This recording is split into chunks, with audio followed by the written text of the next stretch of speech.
कभी अगर बनना हो तो बाज बनना, लेकिन कभी तोता मत बनना। तोता बोलता तो बहुत है लेकिन ज्यादा ऊंचाई तक उड़ नहीं सकता।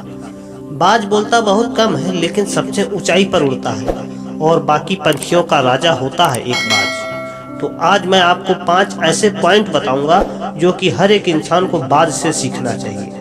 पहला पॉइंट, बाज की तरह अकेला चलना सीखो। बाज अकेला उड़ता है और बाकी पंछियों के मुकाबले सबसे ऊंचाई पर उड़ता है। बाज अकेला उड़ेगा लेकिन कभी भी चिड़िया और छोटे पंछियों के साथ नहीं उड़ेगा। बाज हमेशा या तो बाज के साथ उड़ता है या फिर अकेला उड़ता है। इससे हमें यह सीख मिलती है कि छोटी सोच वालों से हमेशा दूर रहें और अकेले रहें, क्योंकि यही वो समय है जब खुद को जानने का असली मौका मिलता है। दूसरा, सिर्फ व सिर्फ अपने लक्ष्य पर ध्यान दो। बाज का विजन बहुत ज्यादा क्लियर होता है और बहुत ज्यादा स्ट्रांग होता है। बाज अपने शिकार को 5 किलोमीटर दूर से ही देख लेता है और जब एक बार अपने लक्ष्य दिख जाता है तो फिर उसके बाद रास्ते में चाहे कितनी भी मुश्किलें क्यों ना आए, वह अपने लक्ष्य को हासिल करके ही दम लेता है। इससे भी एक बहुत बड़ी सीख मिलती है कि अपना विजन क्लियर रखो और उसे हासिल करने में चाहे कितनी भी मुश्किलें क्यों ना आए, पीछे मत हटो उस बाज की तरह। तीसरा पॉइंट, बाज कभी भी मरी हुई चीजों को नहीं खाता है। बाज कभी भी मरे हुए जानवरों को नहीं खाता है, वह हमेशा जिंदा शिकार करता है। और इससे हमें यह सीख मिलती है कि जो हमारा पास्ट है वो मर चुका है, तो अपने उस मरे हुए थॉट पर ध्यान मत दो और अपने आने वाली ताजी फ्रेश जिंदगी में ध्यान लगाओ। अपने पास्ट की पुरानी यादें जो तुम्हें तंग करती हैं उन्हें वहीं रहने दो जहां उसकी जगह है, और तुम्हारे पास्ट की जगह है अपने वर्तमान में जगह मत दो। क्योंकि अगर एक बार तुम्हारा पास्ट तुम्हारे प्रेजेंट में आ गया तो तुम्हारा पास्ट तुम्हें कभी तुम्हारे प्रेजेंट में नहीं रहने देगा।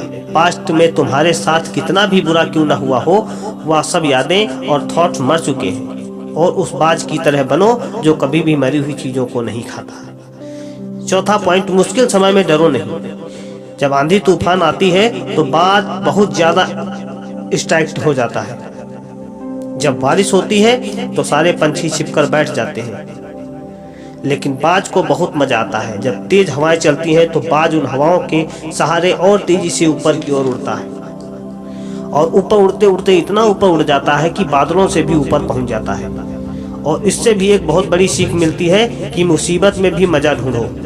नेपोलियन हिल ने एक बार कहा था कि हर बड़ी चुनौती अपने साथ में एक बहुत बड़ा अवसर लेकर आती है।